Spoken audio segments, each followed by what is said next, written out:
Good afternoon and welcome to Pakistan Today News from our London studio. I'm Chris Taylor. We begin tonight with breaking developments from Islamabad, where high-stakes negotiations between the United States and Iran have concluded after an intense 21-hour marathon session. U.S. Vice President J.D. Vance confirmed that while the talks marked a historic moment, both sides ultimately failed to reach a final peace agreement. Washington cited Iran's refusal to accept key nuclear terms as the primary obstacle, while Tehran maintained it never expected a breakthrough in a single round of discussions. In the immediate aftermath of the talks, Pakistan's Foreign Minister Ishaq Dar urged both sides to preserve the fragile two-week ceasefire currently in place. Speaking in Islamabad, he emphasized that maintaining the truce is essential for regional stability and warned that any escalation could have far-reaching consequences. Dar also reiterated Pakistan's commitment to acting as a neutral mediator, working to prevent further tensions in the Middle East. Before departing Islamabad, U.S. Vice President J.D. Vance struck a firm tone, stating that any future agreement would require what he described as a fundamental commitment from Tehran. He stressed that the United States needs a clear and verifiable assurance that Iran will not pursue nuclear weapons or develop the capability to build them.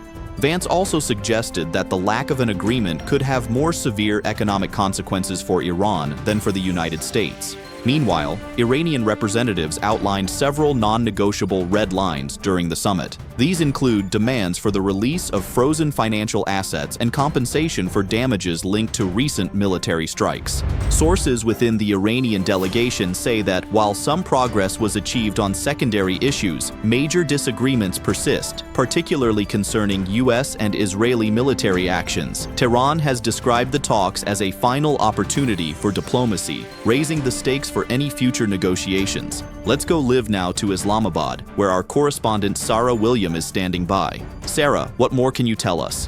Thank you, Chris. The atmosphere here in Islamabad remains tense but cautiously optimistic following the conclusion of these marathon talks. Officials on both sides have acknowledged that while no final deal was reached, the very fact that such extended discussions took place signals a willingness to keep diplomatic channels open. Pakistani authorities are actively engaging with both delegations to ensure the ceasefire holds in the coming days. Analysts here believe that Islamabad's role as host has elevated its standing on the global diplomatic stage. However, there is also concern that without swift progress, the fragile momentum could quickly fade. Thank you, Sarah William, for that update from Islamabad. In other developments, international observers are increasingly pointing to Pakistan's growing role as a key global mediator. By successfully bringing Washington and Tehran to the negotiating table, Islamabad has stepped into a diplomatic space previously dominated by Middle Eastern powers. Prime Minister Shehbaz Sharif, alongside Army Chief Field Marshal Asim Munir, played a central role in the intensive 24-hour diplomatic effort, signaling Pakistan's renewed influence in global affairs. Finally, the recent diplomatic engagement has also revived hopes for the long-delayed Iran-Pakistan gas pipeline project. Experts suggest that if the United States moves toward easing sanctions, the multi-billion-dollar initiative could finally move forward. The pipeline has remained stalled for years due to geopolitical constraints, but the latest talks have introduced the possibility of a significant shift in the regional economic landscape. That's all for now. You're watching Pakistan Today News. I'm Chris Taylor.